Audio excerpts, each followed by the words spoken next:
आप सभी को जय श्री राम जी। आपका दिन मंगलमय हो। कहानी है भगवान के भोग का फल। एक सेठ जी बड़े कंजूस थे। एक दिन दुकान पर बेटे को बैठा दिया और बोले कि बिना पैसा लिए किसी को कुछ मत देना, मैं भी आया। अचानक एक संत आए जो अलग अलग जगह से एक समय की भोजन सामग्री लेते थे। लड़के से कहा, बेटा ज़रा नमक दे दो। लड़के ने संत को डिब्बा खोलकर एक चम्मच नमक दिया। सेठ जी आए तो देखा कि एक डिब्बा खुला पड़ा था। सेठ जी ने कहा कि क्या बेटा, क्या बेचा? बेटा बोला, एक संत जो तालाब पर रहते हैं उनको एक चम्मच नमक दिया था। सेठ का माथा ठनका, और मूर्ख, इसमें तो जहरीला पदार्थ है, जहर है। अब सेठ जी भाग करके संत जी के पास गए। संत जी भगवान के भोग लगाकर थाली लिए भोजन करने बैठे ही थे। सेठ जी दूर से ही बोले, महाराज जी रुकिए, आप जो नमक लाए थे वो जहरीला पदार्थ था, आप भोजन नहीं करें। संत जी बोले, भाई हम तो प्रसाद लेंगे ही, क्योंकि भोग लगा दिया है और भोग लगा भोजन छोड़ा नहीं जा सकता। जब भगवान ने ही खा लिया तो हम भी खाएंगे, यह भोजन अब मैं छोड़ नहीं सकता, ऐसा सेठ ने जवाब दिया। अगर भोग नहीं लगता तो भोजन नहीं करते और शुरू कर दिया भोजन। सेठ जी के होश उड़ गए, बैठ गए, वहीं पड़ा रहा। रात पड़ गई, सेठ जी वहीं सो गए कि कहीं संत जी की तबीयत बिगड़ गई तो कम से कम वैद्य जी को दिखा देंगे तो बदनामी से बचेंगे। सोचते सोचते नींद आ गई।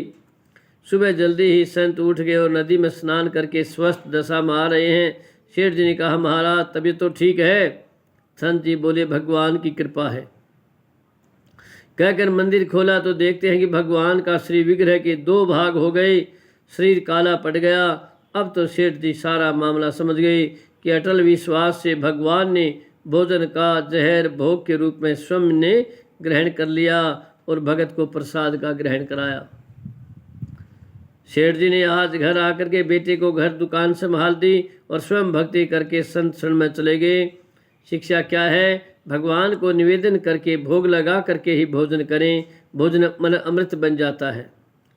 आइए आज से हम नियम लें कि भोजन बिना भोग लगाए नहीं करेंगे। ये भोग का महत्व है। भगवान को यदि हम कोई भी चीज़ खाते पीते हैं तो उसमें भगवान का स्मरण करते हैं, याद करते हैं, हे मेरे मालिक, हे प्रभु, आओ आप भी भोजन करें और मैं भी करें। इतना यदि कह करके आप उसको भोजन करते हैं तो वह भी प्रसाद रूप में हो जाता है, अमृत में हो जाता है।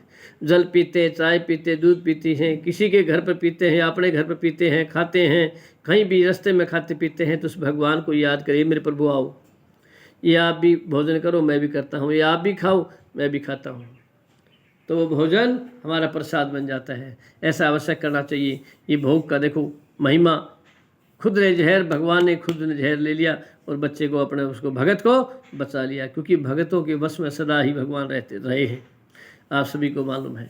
तो सच्चे मन से, पवित्र हृदय से हम भक्ति करें, पवित्र हृदय से हम भोजन बनाएं। हमारी माता बहन जो भोजन बनाती हैं, सब्जी बनाती हैं, कुछ भी बनाते वक्त अपने परमात्मा का स्मरण करें, याद करें, वो भी प्रसाद बन जाता है।